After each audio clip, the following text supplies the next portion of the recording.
Hello all, నేను cauliflower pakodi ఎలా చేయాలో చెప్తాను.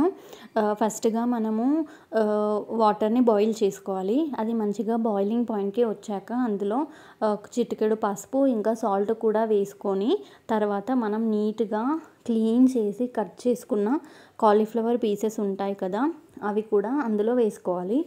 అవి మంచిగా బాయిల్ అవ్వనివ్వాలి. మంచి సాఫ్ట్ టెక్స్చర్ వచ్చేదాకా కుక్ చేసుకోవాలి. ఇలా ఎందుకు చేయాలి అని అంటే, రాగా పకోడీ చేస్తే అస్సలు బాగుండదు, స్మెల్ వస్తుంది. ఈ విధంగా చేయడం వల్ల స్మెల్ పోతుంది. అలాగే ఏమైనా పెస్టిసైడ్స్ ఆర్ బ్యాక్టీరియా ఏది ఉన్నా కూడా ఆ వాటర్లోనే వెళ్ళిపోతుంది. సో పక్కా ఇలా బాయిల్ చేసుకోవాలి. చూడండి, చూస్తూనే తెలుస్తుంది కదా మనకి సాఫ్ట్ అయిపోయాయి అని. ఈ స్టేజ్లో మనం వాటిని వేరే బౌల్కి ట్రాన్స్ఫర్ చేసుకోవాలి.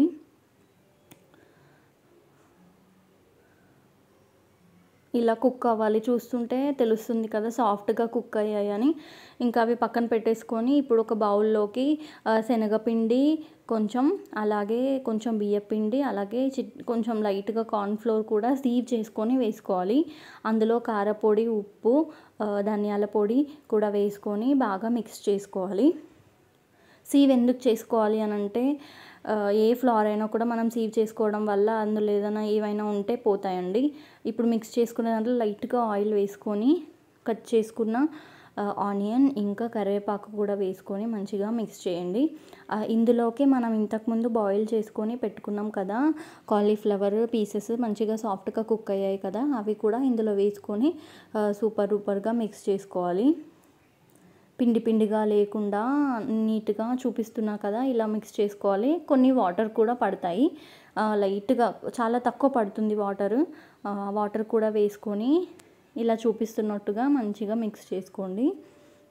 తర్వాత ఒక ప్యాన్ పైన ఆయిల్ పెట్టుకొని మంచిగా హీట్ అయిన తర్వాత మీడియం ఫ్లేమ్లో పెట్టేసుకొని నూనె మంచిగా కాగిన తర్వాత ఇలా పకోడీలుగా వేసుకోండి.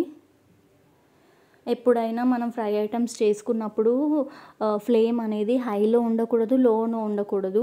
హైలో ఉండడం వల్ల మాడిపోతాయి, లోగా ఉంచడం వల్ల ఏంటంటే ఆయిల్ ఎక్కువగా పీల్చేసుకుంటుంది. సో మీడియం ఫ్లేమ్లోనే ఫ్రై చేసుకోవాలి. ఇలా గోల్డెన్ బ్రౌన్ కలర్లో వస్తుంది, మనకు తెలుస్తుంది ఏ స్టేజ్లో తీయాలి అని.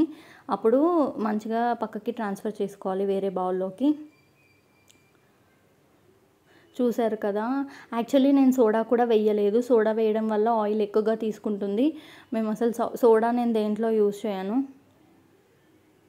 చూసారు కదా ఎంత బ్యూటిఫుల్గా ఉందో, తింటే కూడా అంతే యమ్మీగా ఉంటుంది. సాల్ట్, చిల్లీ పౌడర్ అన్నీ పర్ఫెక్ట్గా ఉన్నాయి. అసలు ఆ ప్లేట్ మొత్తం నేను ఇంకా మా హస్బెండ్ లాగించేసాము. అంత టేస్టీగా యమ్మీగా ఉన్నాయి. చాలా క్విక్గా అయిపోతుంది. పక్కా ట్రై చేయండి. ట్రై చేసి ఎలా వచ్చింది అనేది కామెంట్ సెక్షన్లో కామెంట్ చేయండి. బాయ్.